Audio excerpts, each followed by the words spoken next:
So I got this new Star Wars t-shirt at Target for like $7 on clearance. So Star Wars, it's the official Star Wars label. It's 100% cotton. I haven't worn it yet because I wanted to do this video and talk to you about, is it cool to wear this t-shirt? Because, I mean, obviously anything Star Wars is cool. And I kind of like, you know, the Starry Night kind of like pattern going on here with like the stars and the Death Star in the sky and everything.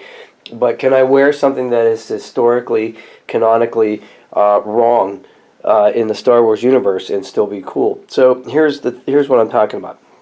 So here you got a Death Star, right? And that's cool. And then here you've got walkers. Okay, so there's an AT-AT, right? All-terrain armored transport.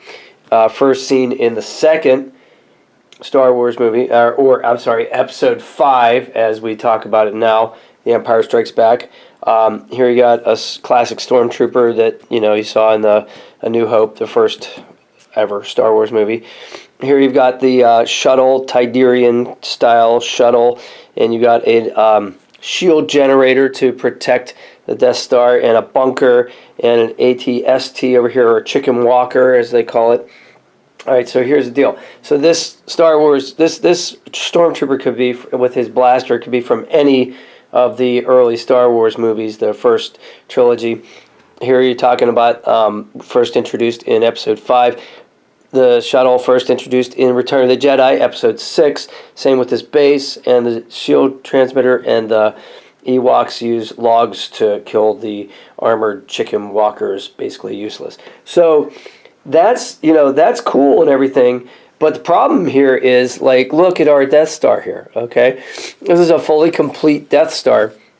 The only time we've ever seen one that was round and spherical in shape was in the original movie, you know, A New Hope.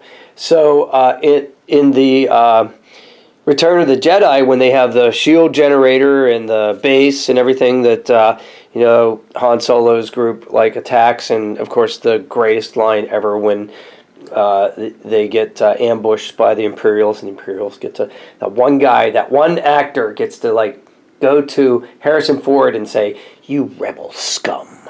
I've always wanted to be that actor. Anyway, so that's great, but during that movie, it was a partially constructed Death Star and not a fully spherical one, even though it was fully operational and was able to engage and destroy some of the rebel fleet.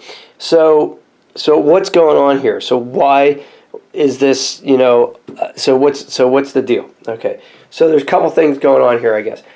What could be happening is that this is the New Hope Death Star, and that we never got to see any of this other stuff until the later movies. And that, yeah, when they were building it before it gets to destroy Alderaan and does the detour to Dantooine, there was a shield generator and all that kind of stuff.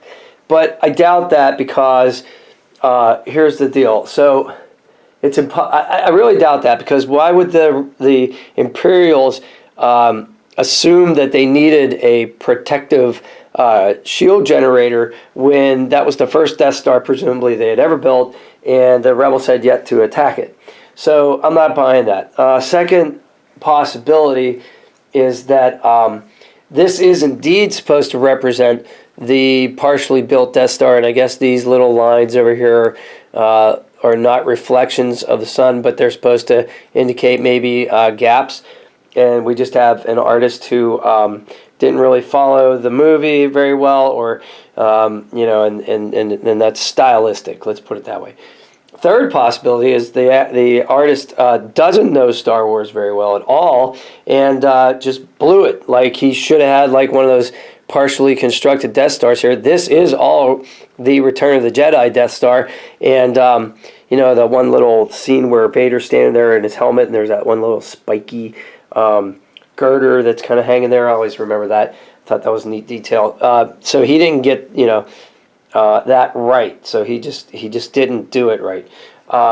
It just doesn't know, basically, that was supposed to be that way. The other possibility is that the Empire had built another Death Star, and we just haven't seen that in another movie yet. And you know, they just have this assembly line where they like to build these large round objects of doom, and that this one's going to come back at some point into, or maybe it was like a backup one. Like, you remember the movie Contact, where they built the interdimensional machine, and then it gets destroyed, and so, well, you know, we have two of them. So maybe it was like that idea. Anyway, I know I'm reading way too much into this, but that's what us Star Wars fans do. We come up with theories and we read too much into it, and I am going to wear this t-shirt no matter what because I really like it.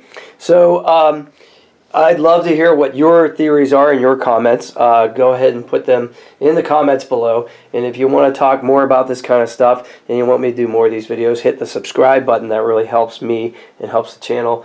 And maybe I can quit my day job. So yeah, let's talk. So there you go. Have at it. And have a great day. May the Force be with you.